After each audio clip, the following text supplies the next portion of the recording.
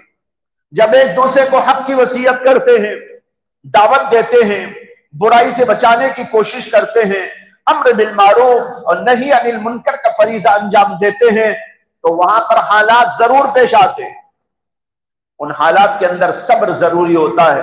اس لیے تواصوا بالحق کے بعد اللہ نے تواصوا بالصبر کو ذکر فرما دیا۔ لہذا یہ انبیاء کرام علیہم السلام کا کی بہت اہم ترین صفت ہے جس کا نام ہے صبر علی المصیبت، لہذا ہم سب کو وہ بھی کر رہا ہے۔ تو یہ ہے لما صبروا، جس کی 3 قسمیں میں نے عرض کی ہیں جو علماء نے بتائی۔ نیکی پر اپنے آپ کو جمانا، نیکی ظاہری ہو وہ، نیکی باطنی ہو وہ، دونوں پر، اور معصیت سے اپنے آپ کو بچانے کا صبر کرنا، چاہے وہ معصیت ظاہری معصیت ہو یا باطنی قسم کی معصیت ہو۔ اور تیسرے یہ ہے حالات کچھ بھی پیش آئے اس کے اوپر صبر کے ساتھ، تحمل کے ساتھ اس کو برداشت کرتے ہوئے چلتے رہنا اور اللہ کے دین کی خدمت میں لگے رہنا۔ جب یہ صبر کا مقام پا لیتا ہے آدمی، تینوں قسم کے صبر کا، اللہ تبارک و تعالیٰ اسے منصب امامت عطا کرتے۔ لما صبروا، اور دوسری بات بتائی وَكَانُوا بِآيَاتِنَا يُوقِنُونَ، اور اس وقت دیتے ہیں جبکہ وہ یقین کامل کے درجے پر پہنچ جاتا ہے، اپنی دعوت پر اس کو یقین ہوتا ہے۔ جب یہ 2 باتیں صبر کی اور یقین کی پیدا ہو گئی، اسے مقام امامت عطا کر دیا گیا، اور مقام امامت پر جو فائز ہو گیا اس کے لیے ایک کام کرنا ہے، اور وہ کام ہے ہدایت والا کام، مخلوق کی ہدایت کا کام اور ان کو ہدایت پر جمانے کا کام۔ اس کی مختلف شکلیں ہو سکتی ہیں، کام ایک ہی ہے، شکلیں مختلف ہیں، بہت سارے شکلیں بدلتی بھی رہتی ہیں زمانوں کے اعتبار سے، حالات کے اعتبار سے اور علاقوں کے اعتبار سے۔ کسی علاقے میں کوئی انداز چاہیے، کسی علاقے میں کوئی اور طرز چاہیے، کسی علاقے میں اردو زبان سے کام کرنا چاہیے تو کسی جگہ کنڑ میں کام کرنا چاہیے، کسی جگہ انگریزی میں کام کرنے کی ضرورت ہو۔ مخاطبین کیسے ہیں اس کے لحاظ سے بھی ہمیں طے کرنا ہوگا کہ ان سے کس طرح بات کی جائے، ان سے کس طریقے پر کام لیا جائے، اور ان کو ہدایت کی بات کس انداز پر پہنچائی جائے۔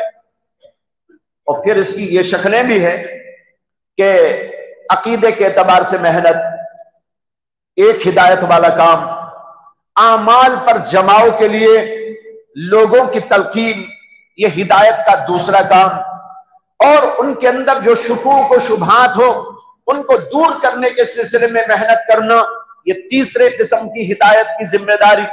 اس طرح بے شمار کام اس میں ہوتے ہیں۔ آج کے دور میں ایک اہم ترین کام جو علماء کو کرنے کا ہے وہ یہ ہے کہ لوگوں کے ذہنوں میں آج کل شکوک و شبہات بہت پیدا ہو گئے۔